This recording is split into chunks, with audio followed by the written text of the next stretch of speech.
Bonsoir à toutes et à tous. Voici les principales informations qui ont marqué l'actualité nationale et internationale le vendredi 5 décembre 2025. À Croix-des-Bouquets, les bandits du gang 400 Maozo ont lancé une vaste opération de destruction contre plusieurs bâtiments publics en réaction à l'annonce du retour possible de la direction départementale de la police de l'Ouest, le tribunal de paix, la mairie, la TGI, l'OAVCT ainsi que l'Office de l'État civil ont été entièrement vandalisés. Sur le plan éducatif, l'UNESCO et l'Union européenne ont lancé un programme visant à améliorer l'accès et la qualité de l'éducation en Haïti et en Afghanistan, deux pays confrontés à une crise profonde. Un financement de 7,7 millions d'euros est alloué pour soutenir des milliers de personnes affectées par la violence et l'instabilité. Dans le nord-est, où l'insécurité met à mal les institutions, l'UNESCO investira 3 millions d'euros pour renforcer les écoles nationales et encourager la participation des familles, des enseignants et des autorités locales. Sur le plan diplomatique, le président du CPT a reçu ce jeudi 4 décembre les lettres de créance de Vilma Osso-Valak, nouvelle ambassadrice de Colombie en Haïti.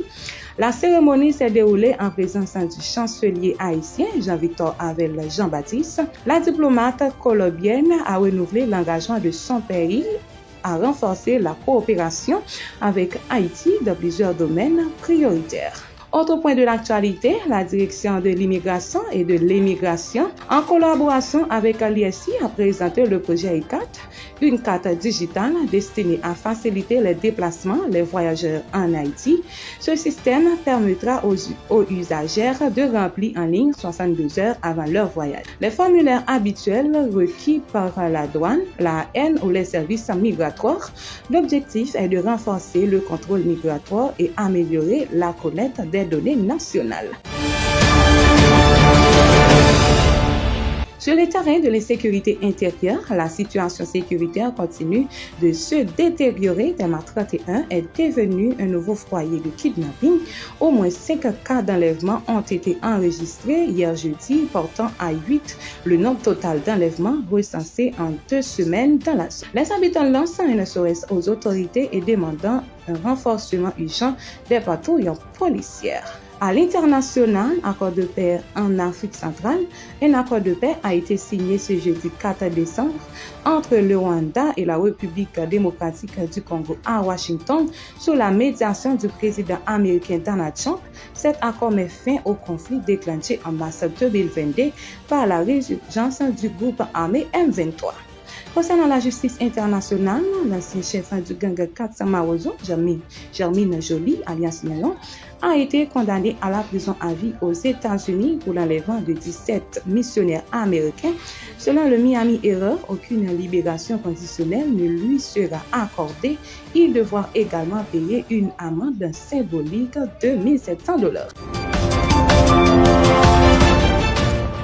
Dans l'actualité sportive, le tirage au sort de la Coupe du Monde 2026 se tiendra aujourd'hui à midi, heure haïtienne. Une délégation composée de plusieurs membres de la Fédération haïtienne de football, du journaliste Jean-Pierre Etienne ainsi que de l'ancienne gloire de 1974, Michel Nazaire, a été dépêché à Washington pour représenter Haïti. Toujours en sport, football féminin, la joueuse de l'Olympique lyonnais en fierté haïtienne, Melchi Daël Dumornay, figure parmi les 100 meilleures footballeuses de l'année 2025. Selon The Guardian, elle occupe la 15e place, un nouveau pas historique pour le football haïtien. Alors, monsieur, merci d'avoir suivi ce bulletin de formation du 5 décembre 2025. Nous vous donnons rendez-vous pour d'autres mises à jour sur l'évolution de l'actualité nationale et internationale. Présentation Gilles-Marie Sultana, rédaction Joseph Adichi, réalisation Richard Félicé. Très bonne journée à tous sur Info 20.